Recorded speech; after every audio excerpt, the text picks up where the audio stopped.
फोरोंगिरि बिबाननिफ्राय आजिरा लाबाय रहेन्द्र सुमफ्रामारि बिथाङा। फोरोंगिरि आरो फरायसुला फरायसुलिफोरनि मेगनाव मोदै गदों।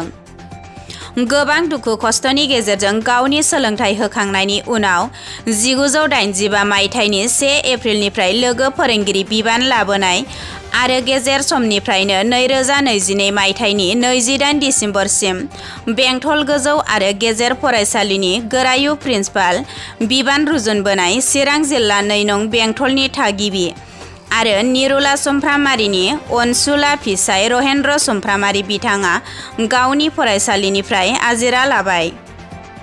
मख'नो गोनांदि अरायबो गावनि फरायसाफोरनि इयुनखौ सानग्रा, गावनि फरायसालिनि इयुनखौ जौगासारनायखौ सानग्रा आरो गावनि फरायसालिनि लोगो फोरोंगिरि बिथांमोनखौ जेब्लायबो थुलुंगाखां होग्रा बेंटल गोजौ आरो गेजेर फरायसालिनि गोरायुं रहेन्द्र सुमफ्रामारि बिथाङा गावनि फरायसुला फरायसुलिफोरनि आरो गावनि लोगो फोरोंगिरिफोरजों लोगोसे मोनसे आजिरा लानाय जर'खा हाबाफारि लायो। बे हाबाफारियाव गोरायुं रहेन्द्र सुमफ्रामारि बिथाङा गावनो सामलायगिरि मासिखौ लायो आरो गावनि आगु गोबांथार एक्सपिरियेन्सफोरखौ फरायसुला फरायसुलि आरो लोगो फोरोंगिरिफोरनि सिगाङाव गोथौ दुखुनांथाव बिबुंथि लाखियो।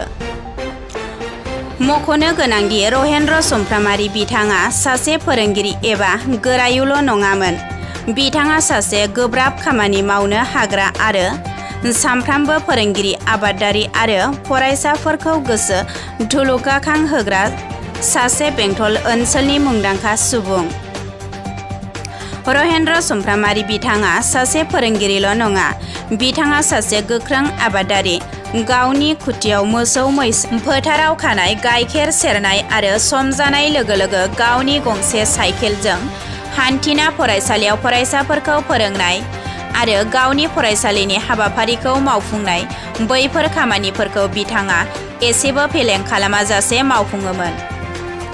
फुंनि 4 रिंगायाव न'निफ्राय सिखारना फाफ्लियाव गांसे मना आलायना 7 किल'मिटारसो जानथायाव थानाय गावनि मोसौ मैसोफोरखौ फोथाराव खानाय, गाइखेर सेरनाय आरो बिनि उनाव फरायसालियाव थांनाय आरो फरायसालिनिफ्राय गावनि खुथियाव थांफिनना हरनि 8-9 रिंगायावसो न'आव सौफैफिननाय साफ्रोमबो सुबुं एबा फोरोंगिरिफोरनि गेजेराव मोनसे बाखनायथाव आरो थुलुंगाखांथाव रहेन्द्र सुमफ्रामारि बिथांखौ।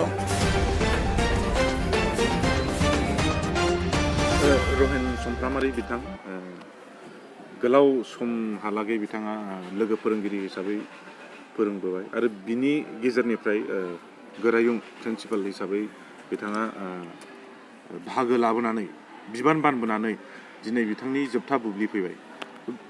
नोंथांमोना दुलाराय बर' फरायसा आफादनि जानानै बिथांनि सायाव मा बिबुंथि लाखिनो सानो? बेंटल हायार सेकेन्डारि स्कुलनि सिगां समाव सासे लोगो फोरोंगिरिमोन आरो दा नैबे समाव गोरायुं रहेन्द्र चन्द्र सुमफ्रामारि बिथाङा बेंटल हायार सेकेन्डारि स्कुलाव 37 गावनि फोरोंनायनि हाबाखौ मावदों आरो फैयै फैयै बिदिनो जोबथा जाबाय। बे समाव जोङो जिल्ला एबसु आरो बेंटल दख'रा एबसुनिफ्राय बिथांखौ जोंनि गाहाम हामलायनाय आरो मान बावनाय गांसे आर'नाइजों जों बेखौ मावफुंफैदों फरायसालियाव फैनानै। आरो बिथाङा बे आंनिबो सासे फोरोंगिरि। आङो बिथांजों थाखो 8निफ्राय थाखो 10 सिम आं बिथांजों फोरोंजानो मोन्दों। आं बे फरायसालिनिफ्रायनो आं हाइ स्कुल पास खालामदों। जों मिथिगौ बिथाङा फोरोंगिरि हिसाबै माबादिमोन। गावनि फरायसाफोरखौ बिथाङा गावनि असे फिसाबादि अननानै बिथाङा फोरोङोमोन आरो बिथांनि गुबै गुदि बाथ्रा होनना बुङोब्ला बिथाङा मालाबाबो डिसिप्लिनजों कमप्रमाइस जायामोन आरो जोंनि जिबनाव डिसिप्लिन होननायनि गियाना हाबदों होनब्ला बे फोरोंगिरि रहेन्द्र सुमफ्रामारि सारनिफ्रायनो जोंनि गियानाव डिसिप्लिननि बाथ्राफ्रा हाबदों आरो जोंनि जिबनाव बिथाङा डिसिप्लिनखौ बिथाङा फोरोंबोदों होननानै जों गनायथि होनांगोन। बेजों लोगोसे सैथोखौ अराय सैथो होनग्रा, असैथोखौ असैथो होननानै अराय बुंग्रा, खुनु नङि बुस्थुफोरजों कमप्रमाइस जायो रहेन्द्र सुमफ्रामारि सारा सासे।